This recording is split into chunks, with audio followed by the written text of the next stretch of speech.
Guys, welcome back to my channel international বাউন্ডুলে। তোমরা সবাই কেমন আছো? আশা করছি তোমরা সবাই ভালো আছো। তো আজকে আমাদের বাড়িতে চিকেন রান্না হবে। আমার সিস্টার ইন ল চিকেনটি রান্না করবে, আর আমি চাই তোমাদের সাথে সেই রেসিপিটি শেয়ার করে নেওয়া। তো আমার চ্যানেলটি যারা যারা সাবস্ক্রাইব করো, প্লিজ চ্যানেলটি গিয়ে সাবস্ক্রাইব করে দাও আর চিকেনের রেসিপিটার রান্নাটা একটি কড়াইয়ে সর্ষের তেল ঢেলে নেব। তারপর তেলটি গরম করে নেব। ভালো করে গরম হয়ে গেলে কেটে রাখা আলু কড়াইয়ের মধ্যে দিয়ে দেব।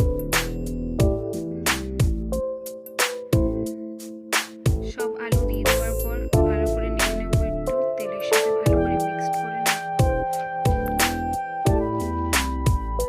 আলুগুলির মধ্যে নুন আর একটু সামান্য পরিমাণে হলুদ দিয়ে ভালো করে আলুগুলো আবার নাড়িয়ে চাড়িয়ে নেব।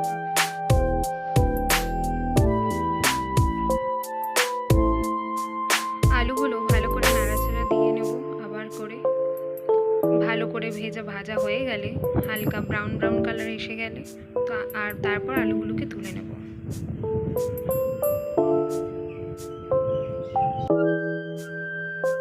এরপর তেলের মধ্যে তেজপাতা দিয়ে দেবো।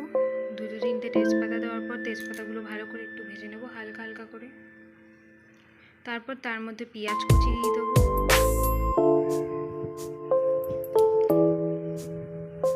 তারপর ভালো করে একটু কড়াইয়ের মধ্যে নাড়িয়ে নেবো। পেঁয়াজগুলো হালকা একটু ভাজা ভাজা হয়ে আসলে তার মধ্যে একটু নুন দেব আর হলুদ। ভালো করে নাড়াচাড়া করে নেব কিছুক্ষণ।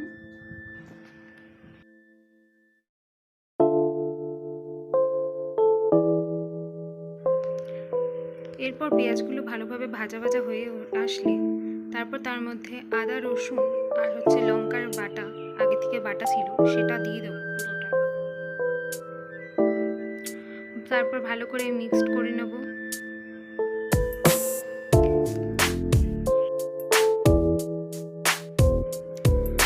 এমনভাবে মিক্স করব যাতে কড়াইয়ের মধ্যে মশলাগুলো ভালো করে মিক্সড হয়, যেন কড়াইয়ের নিচে লেগে না যায় মশলা। পেঁয়াজটা ভালোভাবে ভাজা ভাজা হয়ে আসলে তার মধ্যে হলুদ গুঁড়ো দেব, দিয়ে ভালো করে নাড়াচাড়া করব।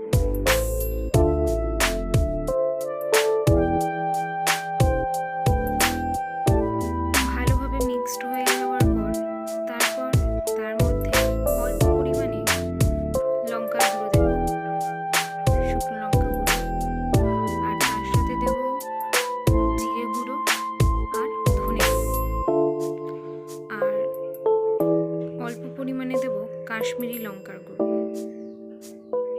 তারপর আবার নাড়াচাড়া করব, সব একসাথে মিক্স করব।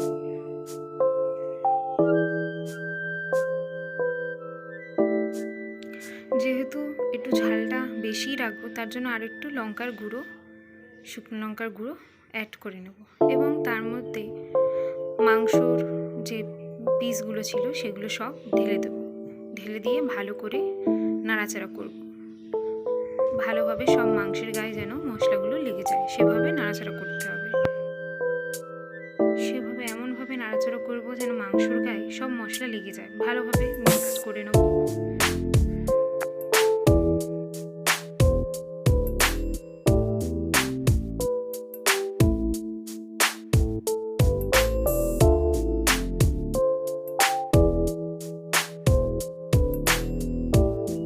ভালোভাবে মিক্স করে নেব। জোরে ফ্লেমটা, গ্যাসের ফ্লেমটা একটু জোরে দেবো, দিয়ে অনেকক্ষণ ধরে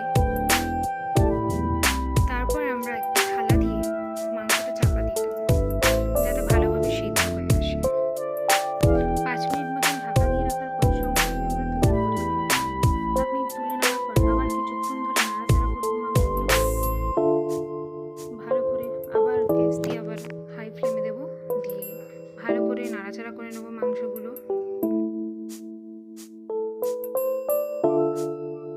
কিছুক্ষণ মাংসটা নাড়িয়ে চাড়িয়ে নেওয়ার পর আবার ঢাকা দিয়ে রাখবো আর গ্যাসের ফ্লেম হালকা রাখবো যাতে মাংসটা লেগে না যায়। আবার 5 থেকে 10 মিনিট পর এসে মাংসের ঢাকনাটা খুলে আবার একটু নাড়াচাড়া করে নেব।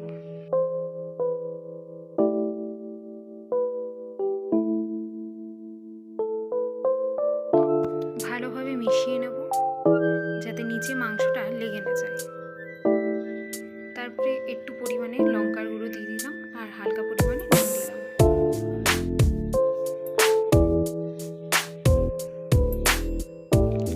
আবার ভালোভাবে গ্যাসের একটু হালকা জোরে দিয়ে ভালোভাবে নাড়াচাড়া করে নেব মাংসগুলো।